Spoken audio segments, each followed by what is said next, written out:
Hey guys, Cece.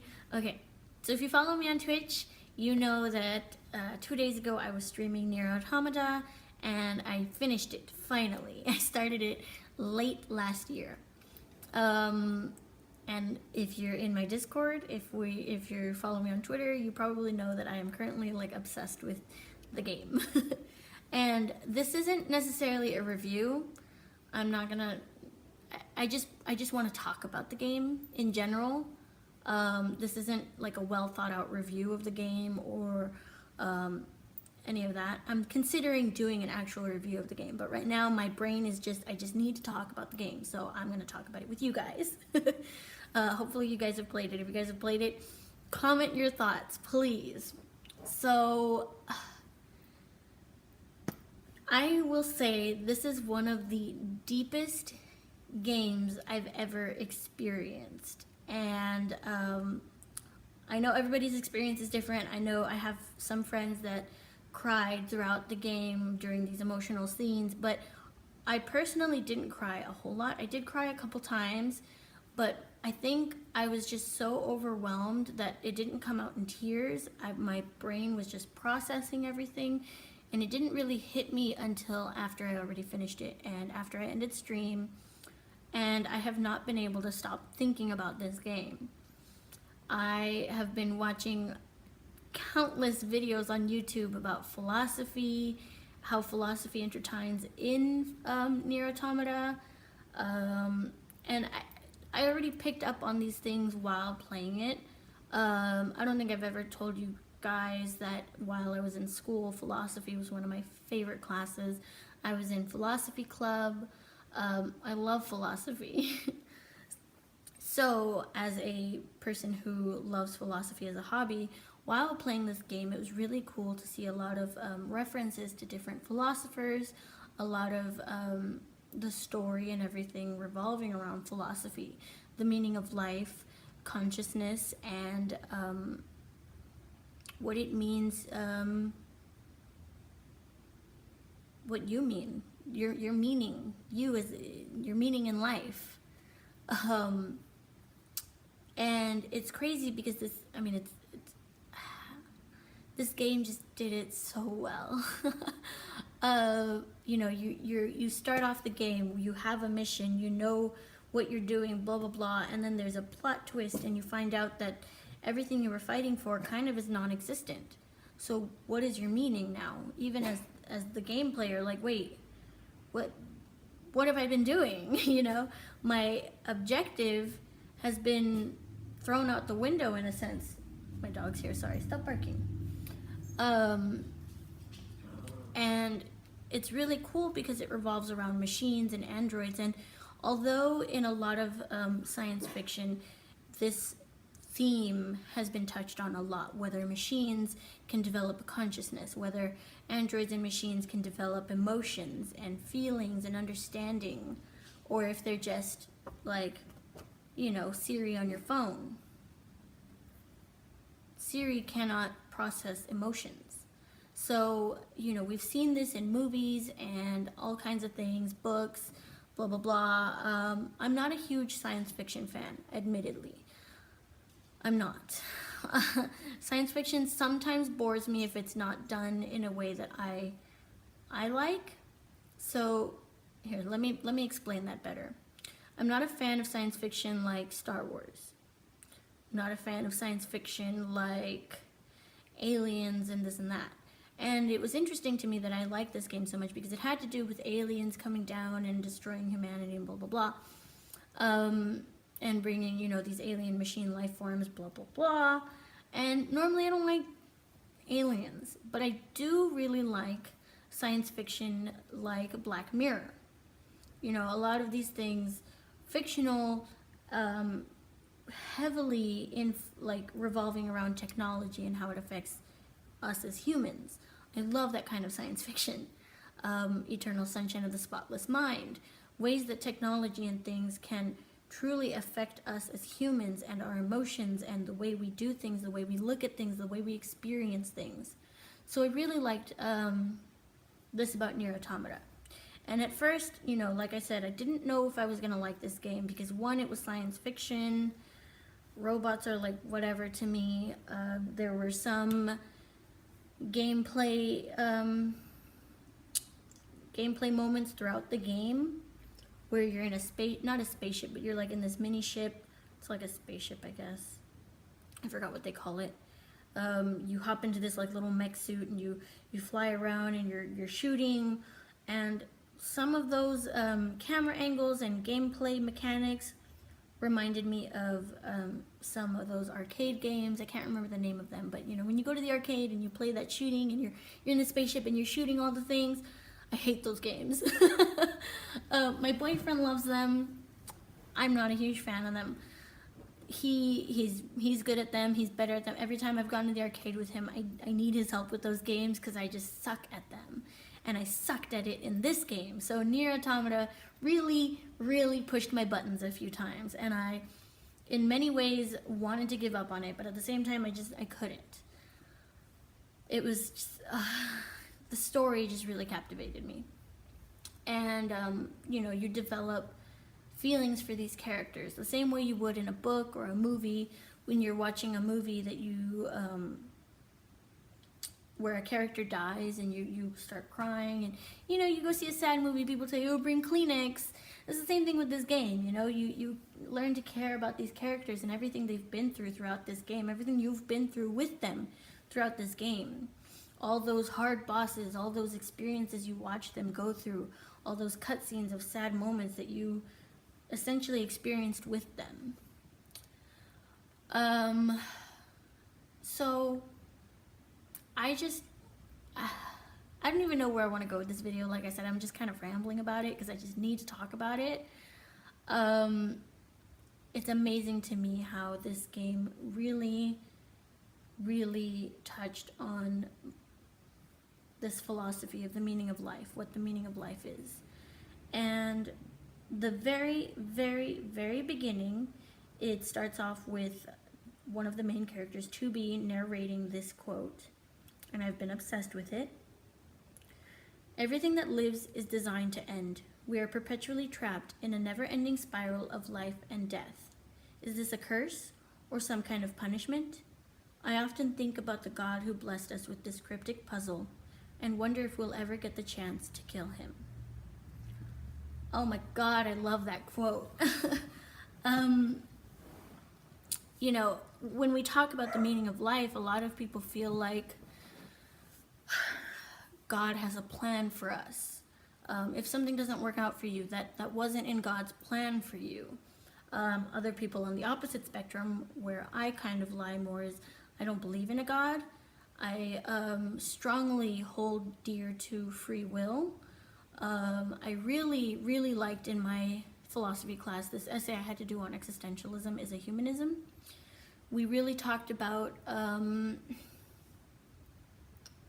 how that essentially means, you know, complete 100% responsibility for your life. Yes, there are outside factors. There are things outside of your control, but you are responsible for how you react, what you might have contributed to reach this situation, this scenario, how you react to positive or negative things that are outside your control. How you react to things often leads you to a new place. And, you know, whether you react positively or negatively, it will change the outcome of where you are in life. And I don't want to get too deep into religion. I respect religion. I respect people and their faith 100%. I never want to be that hateful person that tells you you're stupid for believing this. I'm never, ever that. I don't even have that thought process. But me personally, I just don't believe in a God. I don't believe in heaven. I feel like,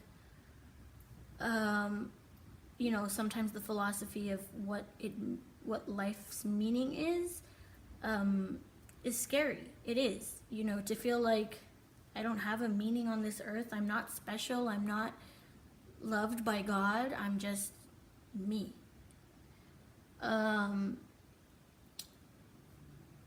this is really hard to get into without going super deep into religion. And I apologize for those of you that do believe in God and might not have known this about me, and I apologize if it changes any of your views of me. In this game, NieR, I also really liked a lot of these videos that I watched, breaking the game down, talking about creating meaning in a meaningless life, in a meaningless world, I meant to say. Sorry. Creating meaning in a meaningless world.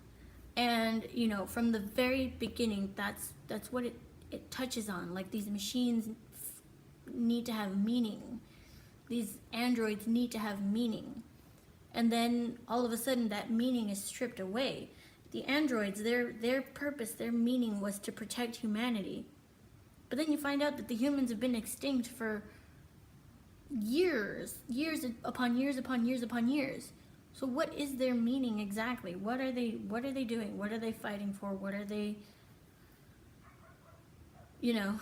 And same with the machines. The aliens have been dead for years upon years upon years upon years.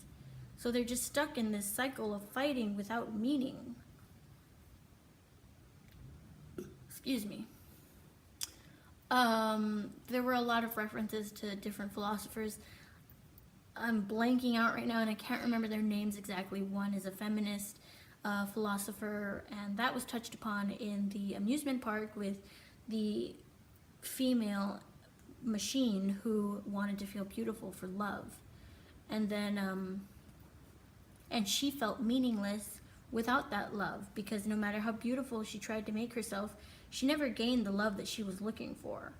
And one of the quotes she says, I really like, "That's when I realized he cares not for jewels or songs or beauty or appearance or anything else. I cannot win his love. Why have I done this to myself?" So she went through all these troubles just to get this guy's love, this male machine, just to gain his affection, and failed. And she's even questioning, why have I done this to myself? Meaningless, meaningless, meaningless. And then she says, I gaze into the mirror. In its reflection, I see only my own meaninglessness. And so I scream. Like this game just really touches on such deep thoughts, because when, you know, sadly that is relatable for a lot of people. We constantly want to feel like we're beautiful, like that societal weight is on our chest. Like, even right now, I was kind of nervous of getting on stream, not on stream, on video without makeup. I even straightened my hair a little bit. I was like, okay, I gotta look somewhat presentable, but it's like, why can't I feel beautiful without makeup and without straightening my hair? I'm frying it, I'm burning it, I'm bleaching it. And, you know, not necessarily for a man's affection, but this constant, like I said, weight on our chest to look a certain way, to fit society's image of beauty. There were other philosophers that were referenced in this game, and again, I'm blanking out, I can't think of them. Even this feminist one, I couldn't remember her name. That's one of the main reasons I actually hated my philosophy class, because I struggled to remember each person's frickin' name. Their names were just, and then all the pre-Socratic philosophers, their names were so long. But the concept behind philosophy is what I really, really, really enjoyed. Speaking of Socrates, one thing he said is, death may be the greatest of all human blessings. And that really resonated with me, because I saw it on Google while I was looking up all these NieR philosophies and stuff. Death is a constant reoccurring thing in this game.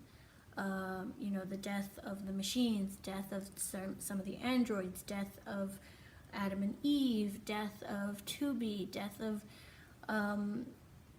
A2 and 9S, death of just death. And when she talks about being in this never-ending cycle of life and death, sometimes if you think about it in a certain perspective, death might be the most the greatest blessing they could have been given. Instead of being reborn into this new machine, reborn into a new machine's body, reborn into not a new machine, reborn into a new android's body, putting the memories into another android's body, you know, constantly dying and coming back and dying and coming back. That's got to be exhausting. And like what she said, everything that lives is designed to end. But then later on, that quote comes up again. I can't remember who exactly quoted it. I think it was one of the pods, who says, everything that lives is designed to end. They are perpetually trapped in this never-ending cycle of life and death, blah, blah, blah. But then it says, instead of talking about God and getting the chance to kill him, it says, but the meaning of life is the struggle within the cycle. And that's a little bit of a more positive outlook, because yes, life is full of struggles, hardships, and shitty moments and shitty people sometimes that you come across in life, but that's what makes life life. That's the meaning of life, is the struggle that you experience in life and the people that you meet to go through this struggle with sometimes, whether it's family, friends, a boyfriend, a girlfriend, a fiance, a this, or that, a partner, you know? So, this is just where my brain has been for the past 2 days. I'm not kidding when I say for the past 2 days I have been watching nothing but philosophy and NieR Automata videos, and it has made me so happy. I am thoroughly impressed with the way this game brought it all to my attention, and this video that I'm even doing is doing no justice to this game whatsoever. I really want to actually think I'm gonna do a review. I want to sit down and really think about the things I liked, I disliked, and blah blah blah, and just how this game really touched me. And if you haven't played it, yes, it can be difficult, and yes, it can be tedious to go through all the different endings and scenarios and stuff. But if you really think about the meaning of this game, it's amazing. And the very end, I thought was amazing. So the very end, again, okay, this also ties in with the quote about killing God. I wonder if we'll ever get the chance to kill him. In a sense, I feel like the creators are the gods of this game, you know, and you as the player essentially, metaphorically, get to kill them by reaching the final ending, the true ending. You go through the credits where it says, you know, the director and this and that, and all of their names pop up, and you have to shoot the names, and you have to get through the entire credit roll shooting them down to get the final ending, and it's phenomenal. It's amazing. And when I talk about, you know, the struggle of life, and I mentioned finding people to go through that struggle with, whether it's friends, families, strangers, boyfriend, girlfriend, fiance, blah blah blah, you can't get through this credit scene on your own. You can't. And it gives you maybe 3 or 4 or 5 chances to try on your own, and it gives you these questions. Is this meaningless? You know, is life meaningless? Do you accept defeat? Blah blah blah. And then it finally asks you if you want help.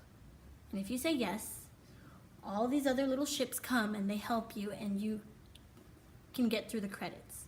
And later you find out that all those ships were thanks to someone else who played the game and gave up their save file to help you. And it asks you if you want to do the same thing. You might not like the person that you're helping. You will never know who you're helping, when you're helping them, none of that. But understanding that you had that help and you have the opportunity to give that help to someone else who's struggling with those credits is amazing. So cool. Sadly, I mean, you give up your save file, your hours that put into this game. And you can also leave a motivational quote. And I just think this game in general, like with this whole scenario, so good. I really hope you guys leave your comments down below and let me know what you think of the game if you've played it. And look forward to my full review. Bye, guys.